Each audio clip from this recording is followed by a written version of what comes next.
Rebel star Prabhas sensation director Sandeep Reddy Vanga combination లో తెరకెక్కుతున్న most awaited movie Spirit. ఈ సినిమా షూటింగ్ ప్రస్తుతం హైదరాబాద్ లోని పలు ప్రాంతాల్లో శరవేగంగా షూటింగ్ జరుపుకుంటుంది. ఈ నేపథ్యంలో హైదరాబాద్ లోని బాల్ నగర్ విమల్ థియేటర్ లో షూటింగ్ చేశారు. దీంతో థియేటర్ లో ప్రభాస్ పై సందీప్ రెడ్డి ఏ సీన్ షూట్ చేశాడు, ఎలాంటి రచ్చ చేశాడు అనేది ఆసక్తిగా మారింది. సోషల్ మీడియా టాక్ ప్రకారం ఈ థియేటర్ సీన్ గురించి రకరకాలుగా చర్చ జరుగుతుంది. ముఖ్యంగా ఒక అమ్మాయిపై జరిగిన దారుణమైన అత్యాచారానికి సంబంధించిన వీడియోను ఓ సెలబ్రిటీ థియేటర్ స్క్రీన్ పై ప్లే చేస్తాడు. ఈ క్రమంలోనే పవర్ఫుల్ పోలీస్ ఆఫీసర్ గా ప్రభాస్ ఎంట్రీ ఇస్తాడు. ఆ సెలబ్రిటీని, అతడి గ్యాంగ్ ను థియేటర్ లోపల ఊచకోత కోసే యాక్షన్ ఎపిసోడ్ ఇదని ఇండస్ట్రీ వర్గాల టాక్.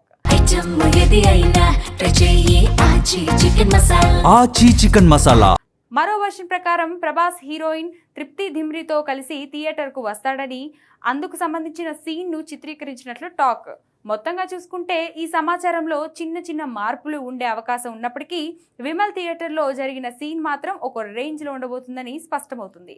యానిమల్ చిత్రంతో యాక్షన్ ఎమోషన్ ను పీక్స్ లో చూపించిన సందీప్ రెడ్డి వంగ ఈసారి ప్రభాస్ కటౌట్ కు తగ్గట్టుగా అంతకు మించి ప్లాన్ చేసినట్లు తెలుస్తుంది. కాగా వచ్చే ఏడాది మార్చ్ స్పిరిట్ సినిమా రిలీజ్ కానుంది.